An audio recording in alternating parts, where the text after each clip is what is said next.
Koikkelis taas. Pitkä aika viimeisimmästä videopostauksesta. Ja nyt ajattelin, että kun mitään en saa tuolta päästä ulos niin kun kirjoitettua, niin ajattelin sitten kertoa nyt niin kun tämän hetken kuulumisia sun muuta, niin taas vaihteeksi sitten videon välityksellä. Mä oon nyt täällä meidän makkarissa.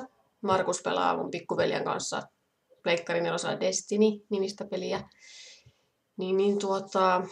Siellä sitten on semmonen meteli, että siinä nyt ei voi jutskailla ja muutenkin. Musta on kiva tehdä ne silleen omassa rauhassa nämä videot.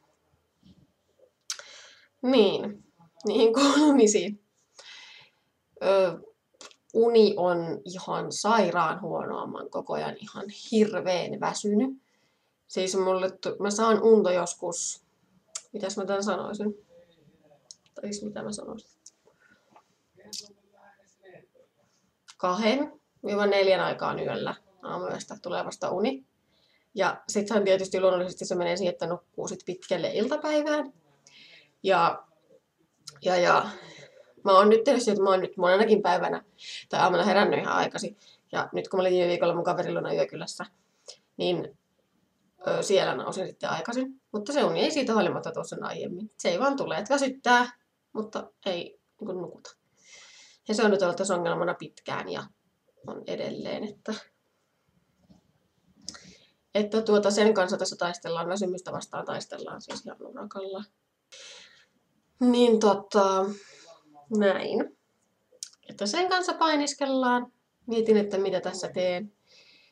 Että ennen masennuslääkkeiden niin annostusten pienentämistä ja toisen lääkkeen pois jättämistä, niin tämä unettomuushan oli jo silloin, eli tämä ei niin johdu niistä. En usko, että tämä on jotain muuta sitten. Ja mitäs? Tänään oli työkkärin määräämä sähköisen asioinnin ryhmä joku tapaaminen, missä oli semmoinen tyyppi, joka meille sitten kertoi tästä, miten TE-palvelujen sähköistä sivua käytetään, miten siellä asioidaan ja tämmöistä. Meitä piti olla 10, meitä oli 3. Ja en itsekään olisi mielelläni todellakaan siellä ollut, koska nämä samat asiat kävin läpi silloin keväällä työnhakuvalmennuksessa. Eli tuttuja juttuja, plus mä osasin jo ennen sitä käyttää tätä sähköistä palvelua. Ei ole ikinä ollut mitään ongelmia siinä, ja mä sanoin sen mun työvoimaneuvoille silloin muutama viikko sitten, kun mun oli selvuksen aika. Ja sanoin, se vielä kysyi, että osaanko käyttää. Ja sanoin, että osaan. Että ne on niin kuin hiottu viimeisen päälle nyt sit silloin keväällä. Niin laittoi sitten tuli postissa lappu, että on tällaiselle määrätty. Ja tänään se sitten oli, lapussa luki ja viestissä, minkä se sitten muisti vielä laittaa tiistaina, että älä unohda, että mene tänne. Niin oli sitten, että tunnin kestää, mutta se kestikin sitten 2 tuntia tai vajaan 2 tuntia.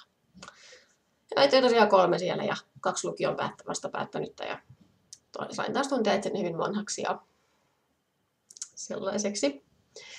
Mutta siellä sitten kuunnellessa ja tuli sitten mietiskeltyä myös. Ja mulla on nyt tulevaisuuden suunnitelmia, mitkä sillä lailla vähän muuttunut, ei paljon, mutta vähän. Ja niistä mä kerron sitten enemmän, kun mä saan sen niin kuin ihan kunnolla ajatuksen tasolle tämmöisen. Se ei ollut vielä oikeastaan näytös, se oli semmoinen mahdollisuus, mikä pälkähti päähän, että mitä jos.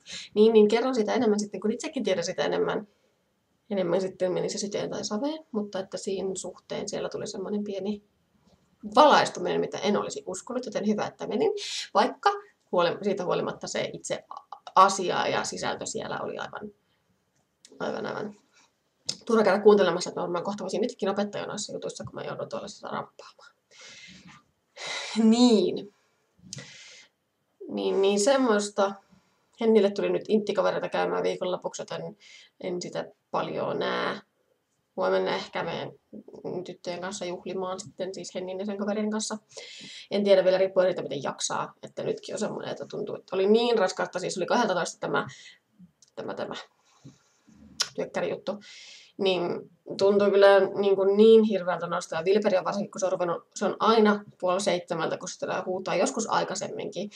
Toissa, ei kun eilen se tuli kello 5:55 huutaa, ja mä en tiedä mitä se huutaa, koska nälkäisillä ei voi olla, koska se saa ihan tukevaa aterian aina yöksi, niin kuin kissoille kuuluu antaakin, ja sillä on aktiviteettia, että en tiedä mikä sillä sitten on, mutta se on hyvin rasittavaa, ja no mähän nyt voin nukkua pitkään, se ei ongelma, mutta Markuksella, kun on aina aamuisin töitä, niin se ehkä haluaisi nukkuakin, että Vilperi on nyt tämän viikon ollut vähän tommonen kakkapylly. Me ostettiin sille muutamia viikkoja sitten valjaat ja pleksiä. Mä oon nyt käyttänyt Vilperiä sitten tuossa takapihalla yksin ja Hennin kanssa. Vilperi käy siellä istuksemassa ja kuulostelemassa, syömässä ruohoa ja olemassa vaan. Sitten se tulee nätisti kotiin. Korkeimmillaan se on niin pisin aika, minkä Vilperi on ollut ulkona, on ollut 0,5 tuntia. Se ei sen pidempään jaksa. Mä en halua, tai haluaisin, ettei mä tarvitse itse olla siinä ulkona flexin päässä, mutta en halua laittaa sitä kytkeä sitä niin narun, koska se pääsisi silloin aidan toiselle puolelle, mikä on sitten meidän naapurin tontti. Ja en tiedä, miten me ei niin kuin, halua päästä kissan toisten tonteille, koska se ei ole soveliasta. Ja sitten kun heilläkin on kissa, niin en sitten tiedä, koska se saattaa sitten on ollut vapaana, mutta ei ole nyt pitkin jakaan näkyy nyt, että se on valjasulkoilussa tämä kissa myös. Mutta että jos se sitten joskus päätetäänkin päästä taas käveleksimään, niin ainakin se ikkunassa katsoo aina hyvin uteliaana ja ehkä vähän murhaavanakin, kun se kuulee, että minä ja Vilperi ollaan ulkona, että kaipaa varmaan ulkoilmaan sekin kissa. Ja toinen syy, miksi mä en halua laittaa sitä Vilperiä niin kuin yksin ulos, on se, että täällä tosiaan kulkee paljon kissoja. Ja silloin kun toinen on narussa, niin se on hyvin puolustuskyvytön, jos joku kissa hyökkää. Tai mistä tätä, jos joku lapsi tulee heittämään jotain kiviä, koska lapset on julmia. Ja mitä mä oon täällä tässä meidän pihassa nähnyt, niin ne todellakin semmoisia, ne tykkää kiusata eläimiä. Ehkä ne ei ajattele, että se on kiusaamista, mutta sitä se kuitenkin on. Niin sitten olen itse siinä flexin päässä. Että jos Vilperi laitettaisiin siis ulos narun päähän, niin totta kai sitä valvottaisiin siis ikkunasta, mutta ei tässä ympäristössä en halua sitä tehdä, että pitäisi olla vähän rauhallisempia suunnilleen mieluummin.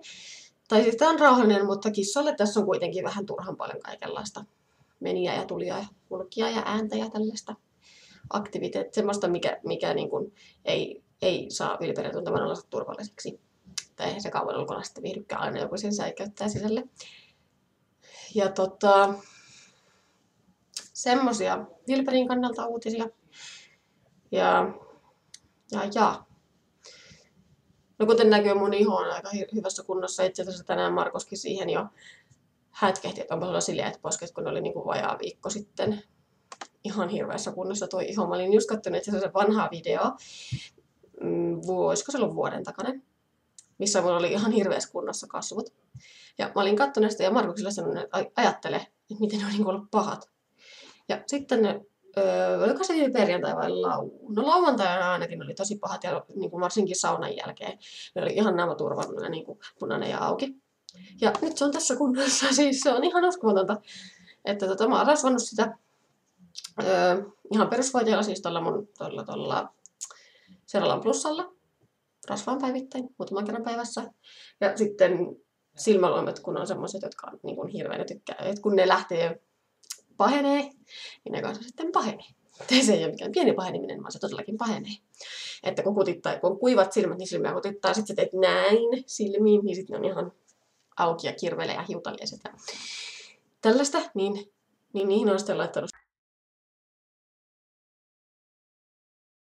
tosi paksua vuodetta, mikä on pelastanut mut monta kertaa ja jota mä jaksan suositella. Ja protopikkia on sitä aina yöksi laittanut. Että se on todella tehokas voide. Mikä on hyvinkin monienkin, ainakin mun atopisen ihottuman pelastus etenkin kasvoille, että punottaa ne välillä ja hiljenee ja kuivat, mutta paremmassa kunnossa kuin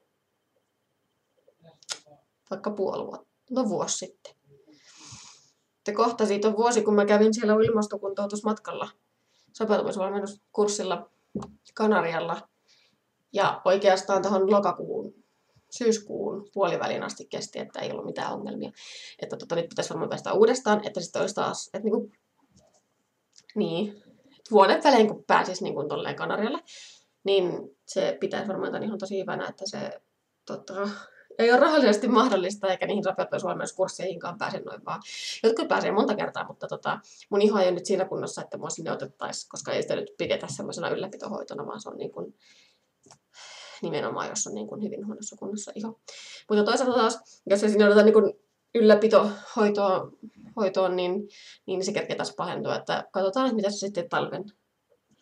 Katsotaan vaikka mitä se joulun jälkeen on, että jos se siihen mennessä. Mun pitää varmaan ottaa valohoidot, että pitää ottaa tuonne Kajaanin ihotautipuolelle, että pääsisin valohoitoon. Sitten, että nekin on hyvin paljon pelastavia. Anteeksi, Henni soitti ja pyysi sinne sitten kaverittensa luokse sinne Hennin kämpille. Olen aika imarreltu. Mä sain Maritalta, mun hyvältä ystävältä, tarotkortit, niin siellä on nyt ihmisiä, jotka haluaisivat, että niistä ennustettaisiin. En osaa niistä ennustaa, mutta voin mä leikkiä, että mä osaan. Ja kun mulla on sähkösokkipeli, minkä mä sain muutamia vuosia sitten Markukselta synttärilahjaksi, niin ihmiset haluaisivat sitä kokeilla. Harvoin on innokkaita sitä kokeilemaan, minä ja Henni yleensä kahdestaan pelataan sitä, niin ihmiset ei uskalla koskea siihen. Niin semmoinen keskeytys. Joo. Mä oon kuunnellut nyt semmosia, onko se ASRM-videoita, mitkä on niinku, sanotaanko niitä aivo-orgasmeiksi, eli ihminen tekee videon ja sillä on 3D-mikrofonit, eli on se Virtual Barbershop esimerkiksi, mikä on semmoinen. Se tekee semmoista niinku, se tuntuu, että aivot sulaa tai semmoinen, että se on tosi ihana fiilis tulee siitä. Ja mä oon nyt kuunnellut sitä yhtä videoa ihan hirveästi. Mä oon ihan rakastanut siihen videoon, mä kuuntelen sen joka päivä.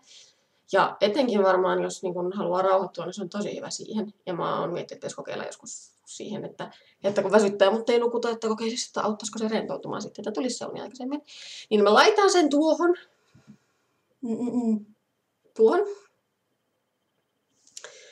Tuohon yritän saada sen linkin laitettua sitten, että jos joku haluaa samaa videoa mennä katsomaan, mutta mä oon ainakin tykästynyt ihan tosi paljon.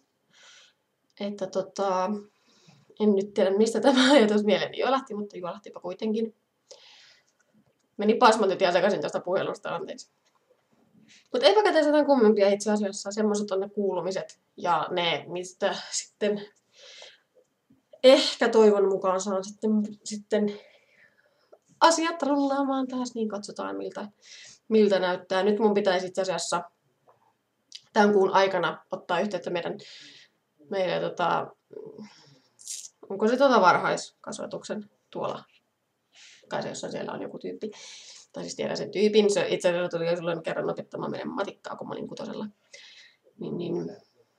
Niin, että eskariin, jos pääsis työkokeiluun, että saisi vähän eskari-ikäisistä sitä työkokemusta ja tulisi sitä rahaa ja tulisi sitten taas rutiinit, että pitäisi tämän kuun aikana pitää se hoitaa. Sitten mä en tiedä, miksi se tuntuu niin hirveän vaikealta jotenkin. Mutta pitää laittaa hakemukset menemään tai kysellä, että olisiko tarvetta tällaiselle. Siellä Kultakutrissa ryhmäpäivähoidossa, missä olin silloin keväällä tai siihen juhannukseen saakka toukokuusta, niin tykkäsin tosi paljon olla. Että se sitten eroaa taas tosi paljon tuommoisesta niin kuin laitosmaisesta tai tuollaisesta niin kuin eskarista tai sitten päiväkodista. Tuommoisesta, niin kuin, missä on niin kuin iso lapsiryhmä, että sillähän ei ollut paljon lapsia, 10 maksimissaan. Niin semmoisesta sitten kokemusta, että saisi vähän, sitten tulisi enää ne ihan pienet. Että niistä, että ihan pienet mä koen helpoimmaksi niin kuin ikäryhmässä hoitaa.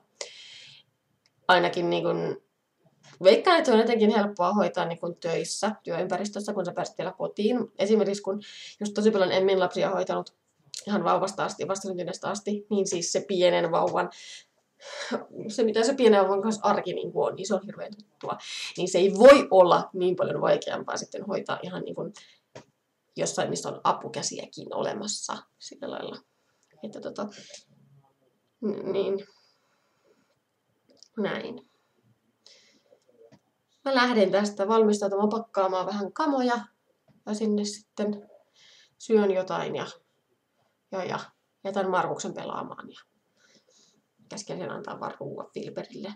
Eli sitä itse sille, että se kello on 7, se saa 8 ruuan, mutta se varmaan ei ole justiinsa niin tällaisia kuulumisia.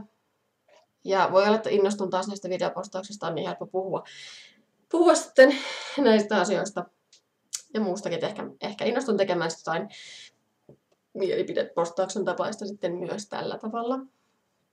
Kunnes sitten saa taas täältä sen tulpan pois ja ajatuksen virtaamaan ihan sormiin asti, josta ne sitten menevät näppäimille, jotka sitten saavat sen sitten kaikkien ihmisten näkösälle. Mutta näillä mennään. Nähdään taas, tai nähkää te mut. Niin mä näen web-kameran, että sorono.